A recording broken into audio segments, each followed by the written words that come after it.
Hello motherfuckers, welcome back to my motherfucking channel. Today is part 2 of the White Album by the Beatles. I'm so excited. If you haven't seen my part 1 yet, I feel like you should stop watching this right now and head over there and watch part 2, or part 1. This is part 2. And I am so excited about this. Too excited, honestly. The first part of this album really took me for a whirl, took me for a loop. So I'm glad to get back on this loop and see where we're about to go. I want to know if it's going to like change direction or if it's just going to just keep going with that same vibe. I guess we'll see. Let's get into it.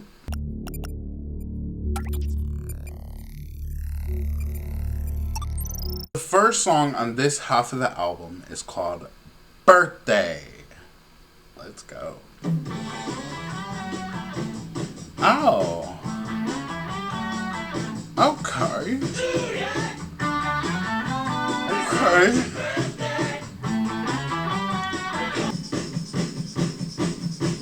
Ooh.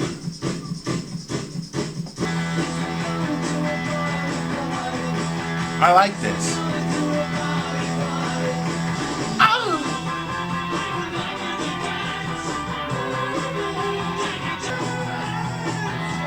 Oh. This is good.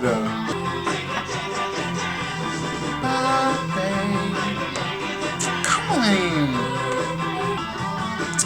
My boys. Oh my god. Okay, this was a really great, bombastic, very live start to this half of the album. Okay. You know, my birthday's coming up next month, not to like, you know, whatever. But it's just giving happy, you know, like that's all I can really say. Whose birthday was it that they had to create this song, you know? I love a good spin on the classical happy birthday song. I'm pretty sure that song is copyrighted. Am I wrong? I don't know. But this gag, you know, I love a good spin-off. One of my favorite artists is Nicki Minaj, okay? I know, why are we talking about Nicki Minaj in the Beatle video?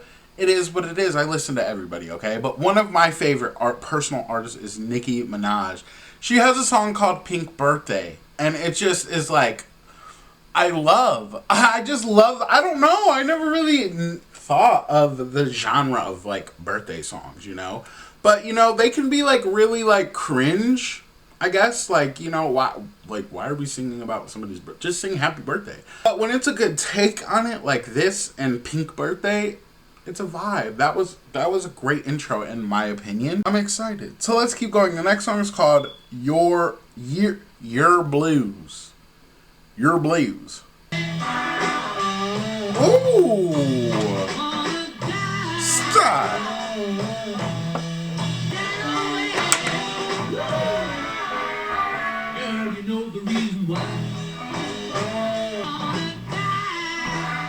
My God.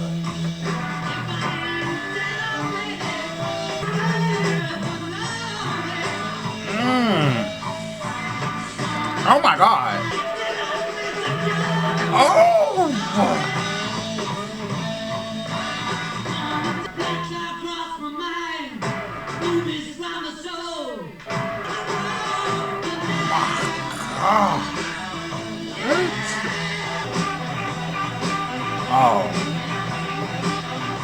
Oh.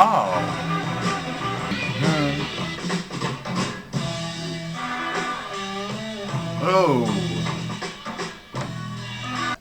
Okay, that was very interesting. I'm interested. The last half of that song was just straight up instrumental. Loved it. It was very switched up and just very like down to earth. Once again, this album is very fucking down to earth. What the fuck? Okay, the Beatles have a lot of songs that I feel like could be in movies, you know, like just very like it was giving very movie-ish, that song in particular. I said in part 1 that this album was giving me like soul vibes. Also blues. That's one thing that I was like,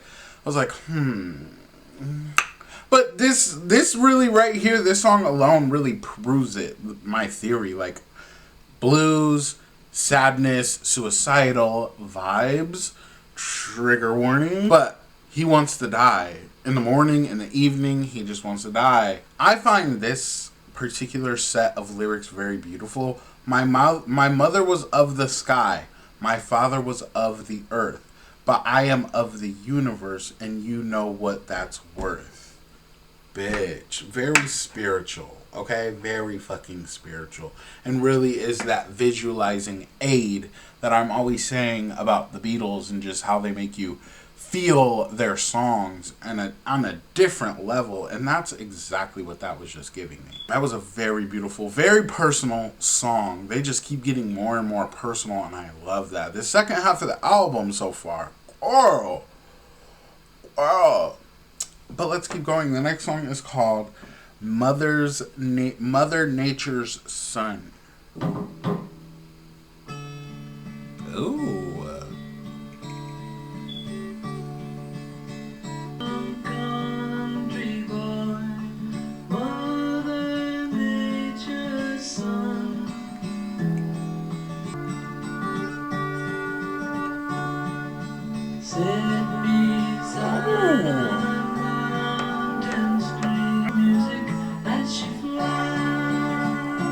I'm about to throw up. This is good. Oh.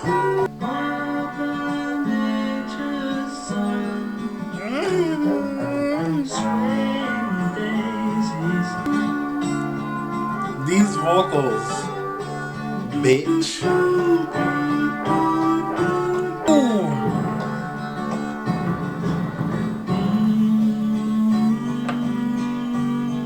Oh my god.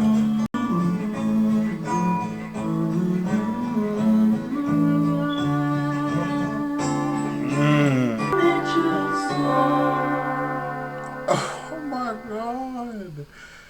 Okay. What? Oh. Stop. That was one of the best songs I've ever heard. I love nature, first of all. I just love to even like sit in your house and just stare out the window. Love it. So I love when people write and sing songs about it, because it makes you relate to it and you just feel it on a different level. And I'm not talking about you have to go like fishing and like, you know, whatever. Some people love fishing, you know, but you can just love just sitting on your front porch. Really, really, really. I just want to like make that clear. It could be just that simple. But I love it, okay? Once again, with those visualizing lyrics, he says, sit beside a mountain stream, see her waters rise, listen to the pretty sound of music as she flies. Okay? First of all, I just want to say there's this thing, some people can actually hear the earth spin. Okay? I don't want to like start no conspiracy vibes or anything, but like if you really sit down and like feel the tempo of the earth does sing to you. Okay? And it was just very beautifully put here. That was a great fucking song. 10 out of 10. Easily. Yep. Mm-hmm. But I do want to say at the end, the doo-doo-doos throughout the song, it was beautiful. But at the end, the drums, the bass, something got really like deep. And like, it was just giving me like, that was them portraying Mother Earth's heartbeat. Mother Earth just being the beautiful specimen that it is. I don't know. I'm very, very connected with the earth. I just feel it in my bones. So I don't want to like take it there, but that was just really good. I love that song a lot. Let's keep going though. The next song is called Everybody's Got Something to Hide Except Me. Yeah, okay.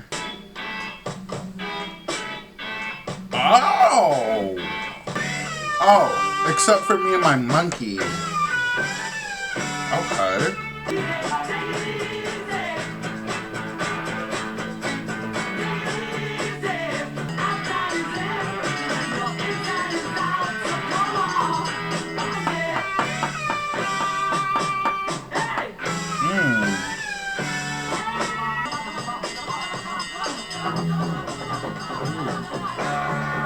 Oh, that was so fun right there. What in the world? First of all, I want to know what is monkey? Like, what is that? I mean, I know, did they have a monkey? No. It's not a real, like, thing, right?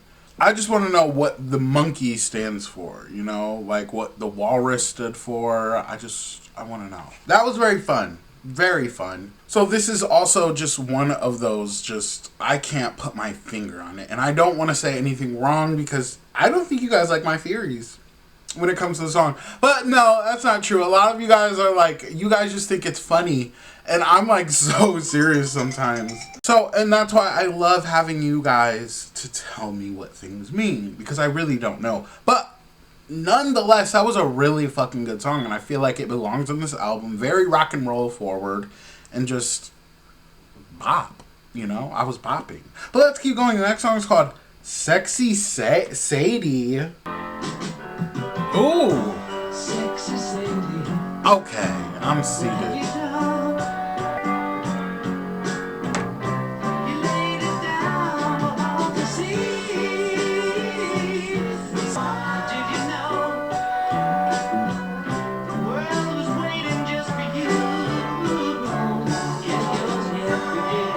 Those mesmerizing background vocals. See?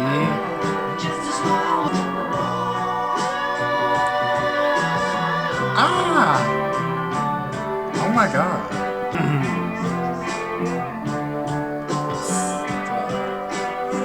Oh my god.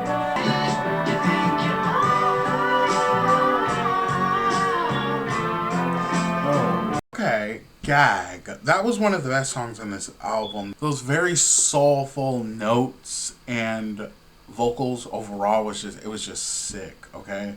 Love that. Love that vibe, but also, whoever Sadie is, shout out to you, girl. The Beatles wrote a song about you and called you sexy at that, okay? Now, I want to know, is Sadie just, you know, about an actual person named Sadie, or is it just like a rando debutante, you know, that just is in and out of the boy's life, one of the boys' life, you know, maybe, I don't know. Or could it be like a groupie, you know? I don't know, because it was kind of giving me conflicting vibes here and there, but like overall that was a really fucking good song, like gaggery.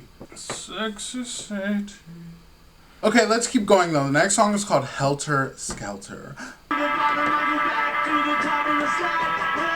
Oh.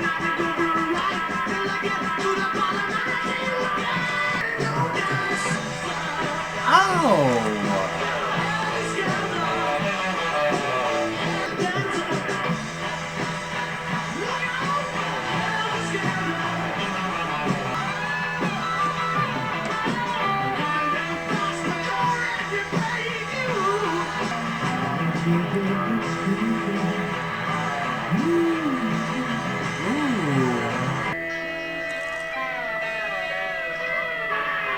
Whoa.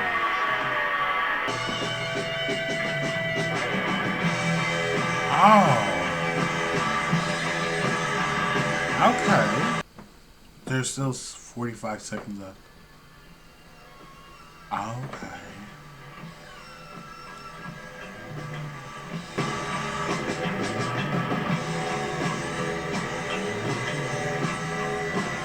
The production on that song was absolutely sickening, okay? And it was really going with the theme of that song. I'm coming down the slide, I'm going back up again. I'm coming down to you, I'm miles above you, but I'm coming down fast and shit.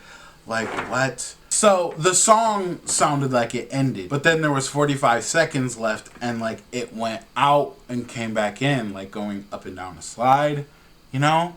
Gag. But that was such a unique song, I want to say.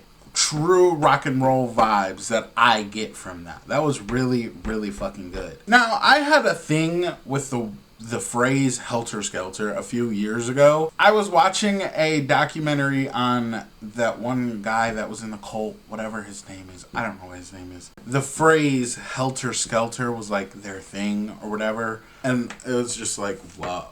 Like, when I first heard that phrase, it kind of was like, I just felt very perplexed, okay? I love that word.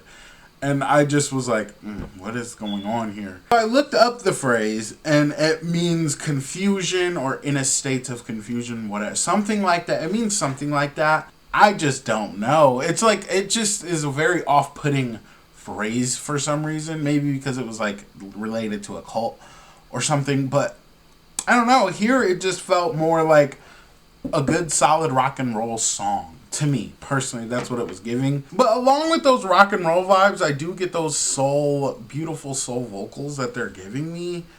This is good, okay? I want to know more about the song Helter Skelter, though, so whatever insight you guys have on this song, let a bitch know, okay? But the next song is called Long, Long, Long. Okay. Ooh. This is okay, slow down.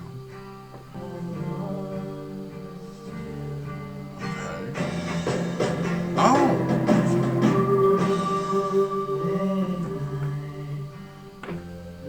Oh. Stop.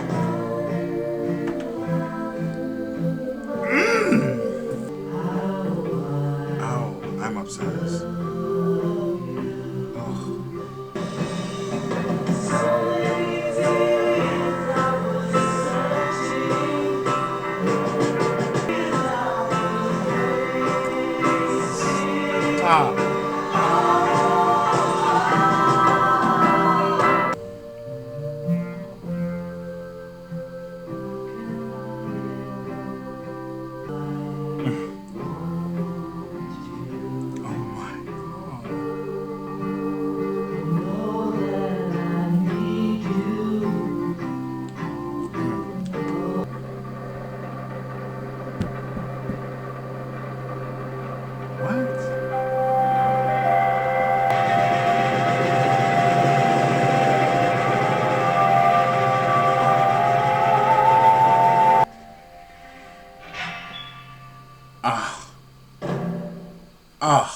I'm disgusted.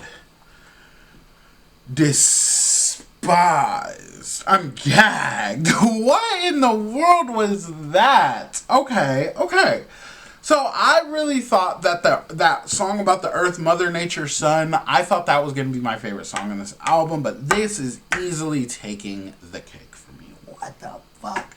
It's so toned down, and that's what the theme with this album is. Very down to earth, very stripped down to its elements, and that was just so fucking good. You have these haunting vocals going over this very loosely just wavy beat, and then you get those very intense drum, boom, boom, boom, boom, and I'm like, what the fuck?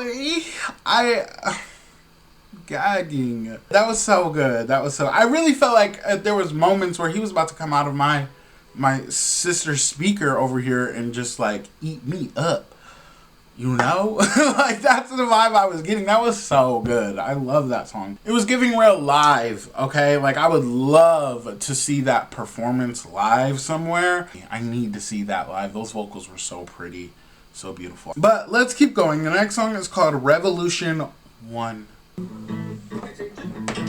Take 2.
starting my Beatles journey, I had no idea how political the Beatles were, okay? Like, I didn't know their views on anything, but that, it just keeps popping up here and there. They had literally a song on the first part of this album, I'm pretty sure, called Blackbird, and I had no idea that it was about the racial era of the world, you know, because this was the late 60s, okay? Things were still happening. Big changes were still happening in the 60s, especially going into the 70s, okay? It was just a whole different world, you know? And the Beatles were young, so their viewpoints really helped shape a whole generation of people, you know?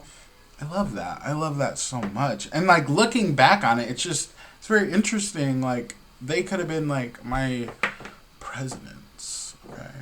Gagging. You know, I definitely vote for the Beatles. Of course, you know? Why wouldn't you? It's the fucking Beatles.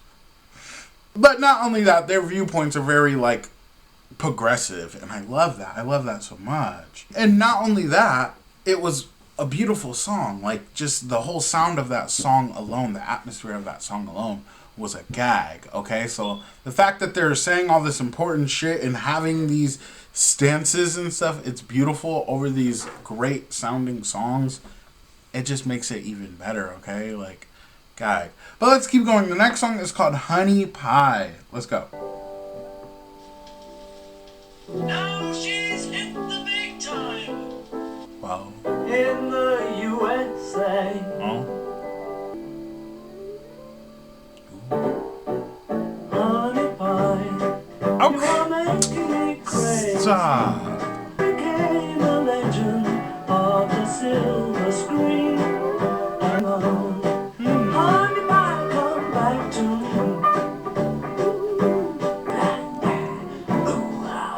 Same. This kind of music. Same. Honey pie. Gag. You're making me crazy. I'm in love, but I'm lazy.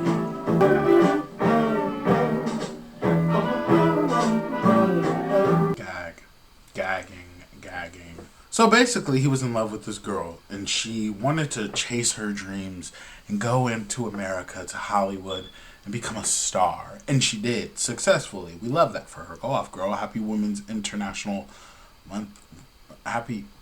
It's Happy Women's Day month. I think it's the month. Shout out to you, girl. But Mr. Beatle is lazy, okay? And he doesn't want to travel to America to be with the one that he loves. And I love how they set up these songs, okay? Very, like, movie-esque, okay? Hollywood vibes, okay? And I love that. And then I was saying, like, oh, I love this. This is gagging. And then they also said it literally right after I said it. I was just like, oh my God, this is good. That was good. That was a good sounding song. But I do want to point out that if this was on a past album, once again, like, Please Please Me, I don't think I would like it.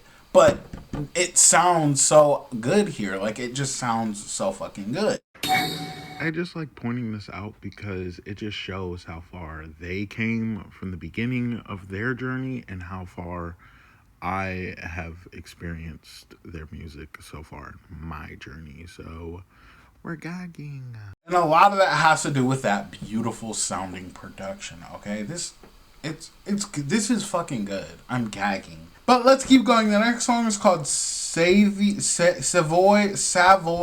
Truffle. Savoy Truffle. Ow! Oh!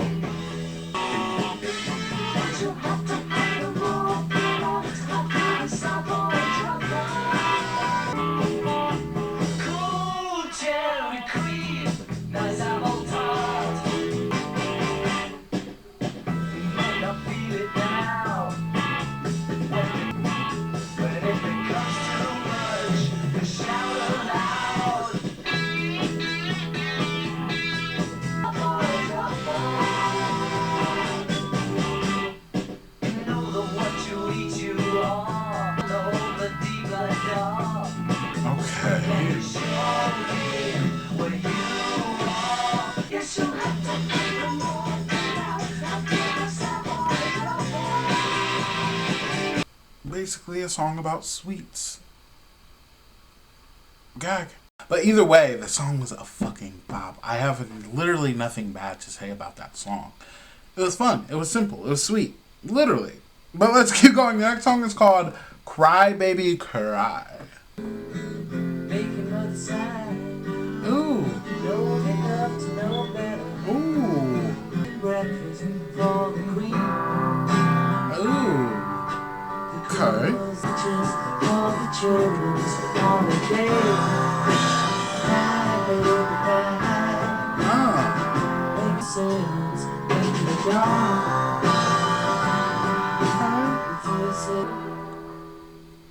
Ooh. Can you take me back where I came from? Can you take me back? Can you take me back? Okay. What the freak? I am once again asking you to tell me what this song means. I'm a little perplexed by it. They were talking about queens and duchess and kings and dukes and shit, and I'm just like, whoa. It was very magical, you know, like, once again, very visualizing the scenery and whatnot. It was very on par with the rest of this album. I just am confused. Like, what are they talking about here? This is why I need you guys on my side, okay? I don't want you to be mad that I'm misunderstood a song. That's where you guys come in, where you inform me, like, okay, this song is about blank and how blank felt about blank. You know, I love that. I love the insight that you guys give me, so I'm gonna need some. I'm asking for help here. But other than that, it was really fucking good, okay? Like I said, very visualizing. I felt like I was on the countryside of England somewhere, having tea and hearing the Queen playing the piano. It was a very beautiful experience. That's what that song was. It was a fucking experience. I'm really gagged, okay? But let's keep going. The next song is called Revolution 9. Oh. I feel like I'm entering Oz. This is disturbing.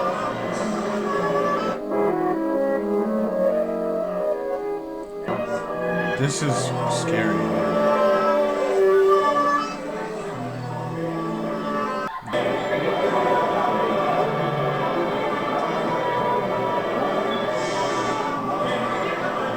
What is going on here? Number 9. Very freaky. Mood. Very freaky.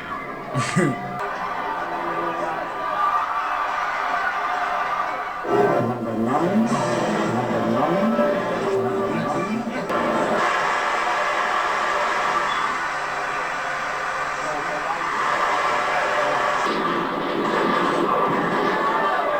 Oh, God.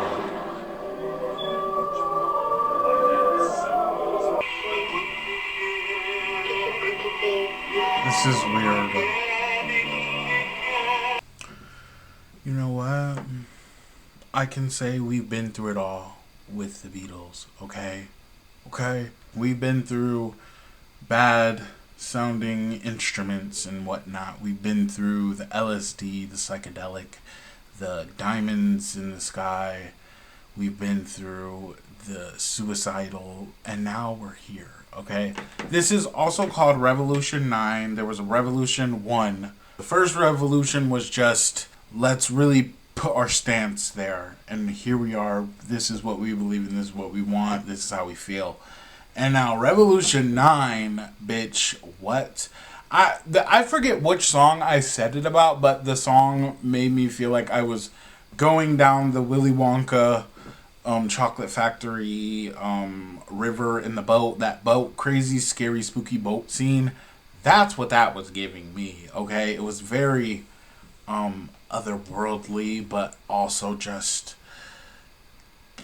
that was a really, like, it just felt fucked up, okay? I'm gonna be real, I felt really fucked up listening to that song. I don't know how to explain it. It was just very off-putting. Just, I don't know. But I don't think it took anything away from the album, you know, because, for an example, modern day musicians will do, like, they call them skits on albums, and it's just them like having a conversation with somebody about something, or just, you know, an actual skit. And that's kind of what that was giving me, but it was more like, I feel like I just entered upon the prefaces world of just, I don't know. That was weird. It was very weird. So, once again, I'm perplexed by this song. I'm not really sure where we are or what the fuck is going on, but I want you guys who listen to this song, listen to this album, hopefully millions of times, because that's what it's giving. I could listen to this album millions of times. I want to know more about that song in particular and why it sounded like that. Why, where it took me. Why am I feeling the way I feel?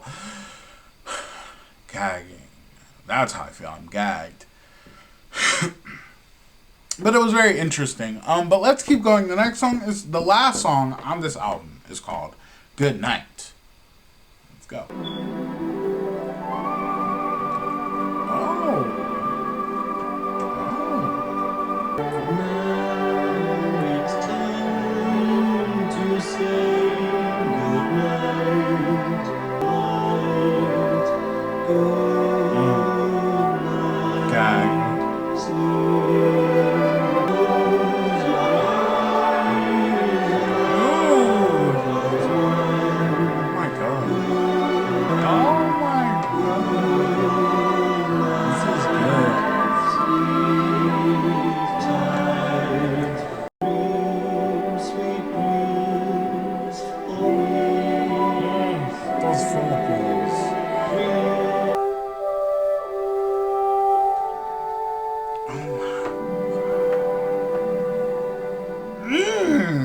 That was good.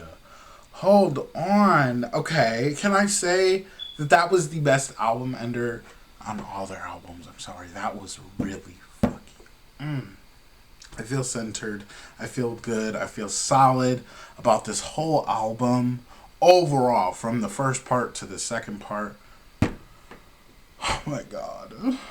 It really felt like a closed book, you know?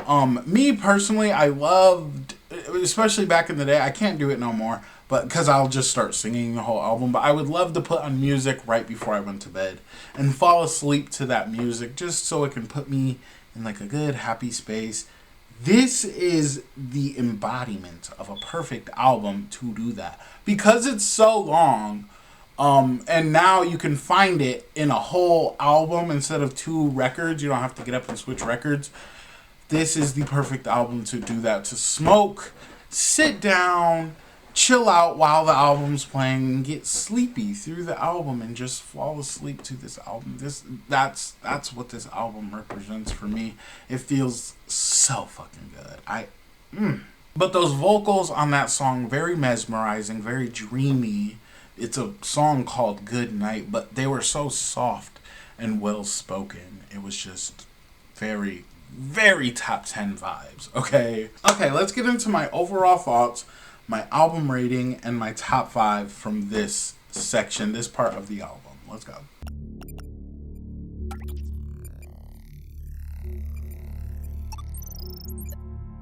Now, my overall thoughts on this album was, but it really put a bow on what I've been saying about just how mesmerizing and down to earth, and just especially that Mother Earth song, literally down to earth vibes for that song. The album just feels personal, you know? And once again, stripped down from what they were just doing right before this with Sgt. Pepper's and Magical Mystery Tour. It just feels, it's so different, you know? I love Magical Mystery Tour and Sgt. Pepper's, okay? Because it really showcased their artistic and creative skills when it comes to making music. But this right here feels like a personal body of work, a personal diary to the fans. Like, this is the real us. We're gonna sit down and really do it, okay? And that's what it felt like. I can only imagine them sitting in the studio talking about this album and how it's gonna come about. I heard there was drama making this album. I would like to know more about that. I guess there's documentaries, and I'm thinking of doing a video of me reacting to all the documentaries just in one video. Maybe I'm thinking about it. I don't know. I don't know how long these documentaries are. Somebody told me they're like 7 minutes long, and I'm like, I could do that for a whole video. So let me know, okay? Should I do that? I don't know. But the album overall just really shows you just how different time was back then, but at the same time, just how relatable it can be no matter how long ago this fucking album came out, you know? So I can give 2 statements for this album and how I feel about it. The first statement is Helter Skelter, because what the fuck, okay? Changed music. This album right here changed music. I said Sgt. Pepper's A Magical Mystery Tour, they definitely changed music for a greater purpose and a different reason, but this also changed music for a whole nother reason. The other statement would be stripped down, pulled back, personal. You know, that's just the vibes I get it. I want to know your guys' review on it, how you took this album in. So I get my rating from these 5 categories: vocals, production, consistency, writing, and the album cover. The vocals on this album, once again, going along with just my overall thoughts of the album, stripped back, stripped down, very simplistic vocals, but they shined where they needed to shine. On every single song, I don't think there was a bad vocally felt song at all. I think they all sounded great all throughout this album, so I'm going to give the vocals a 10. Okay, a fucking 10. The next category is production. The production on this album, even from that Revolution 9 song, so fucking good. The drums on Long, Long, Long, the piano on Cry, Cry, Baby, Cry, and just so many more just simple things that you see throughout this album, hear throughout this album. It all pitched together very, very well and wrapped in a solid, just very nice project, and it all came together. So I'm gonna have to give the production on this album a 10. I don't see why I wouldn't, you know. Everything sounded good. Everything sounded good. The next category is consistency. The consistency on this album, once again, I'm gonna give it a 10. As simple as that. It's as simple as that. Everything sounded good together. And if this is an album that I say you could put on before you go to sleep, it's a very well-rounded album, like from part 1 to part 2, literally. But this is just about part 2 in particular. I'm going to do an overall video for my overall thoughts on everything from the first part to the second part, my rating, and everything just in one little simple, smaller, shorter video. But this is a perfect, consistent album. It's really good. Now, the next category is writing, bitch. The Mother Nature song alone, I'm easily going to give the writing on this album a 10. I fucking love it. Helter Skelter, Good Night, and Long, Long, Long, also very, those lyrics really stood out to me, okay? Like, I'm very gagged by those lyrics. So a 10. Now, the album cover, here we go. Going along with the stripped back vocals and the production and everything about this album, the album cover sits right there with it. Very stripped back. Literally just a white picture with just the words The Beatles on the album. It's so iconic, okay? You know, simple but effective, okay? So fucking iconic. Nobody was doing it like them, okay? Can I be real? Nobody was fucking doing it like them. This album cover, and I just know some people are just like, whoa, why is he giving this a 10 but gave something like Sgt. Pepper or something? And those that get it, you know. Simplicity, sometimes simplicity is the best, okay? And it just works really well for this album cover. It's very iconic, okay? It screams The Beatles. So if you take the score of each category I just named and divide it by 5, you get a score of 10. I think it's real fitting for this album. I'm going to give an overall rating from literally just mashing together part 1 and part 2. I'm going to give an overall rating in the top 20 in another video probably next week. So be here for that. But yeah, 10 out of 10 album easily. My top 5 from part 2 of The Beatles, The White Album is Mother Nature's Son, Sexy Sadie, Long, Long, Long, Revolution 1, and Good Night. These are the 5 songs that stood out to me. Of course, I want to know the 5 songs that stood out to you. Now, this album, I literally gave it a 10, so I don't think that there is one bad song here, honestly. But if you put Revolution 9 in your top 5, I have a couple questions for you, okay? But yeah, I guess that's it. Next week we're going to be going to Yellow Submarine soundtrack album EP, whatever you want to call it. That's where we'll be heading. So be here or don't be. You know, some people don't like the EPs or whatever you want to call them. But that's what we're going to be doing next week. Plus my overall review of the White Album overall, because I split it up into 2 videos. So that will be part 3, the final part, okay, of this video. But I guess that's it. Make sure you guys like and subscribe. Be back here next week. And I hope you're having fun. Bye, motherfuckers.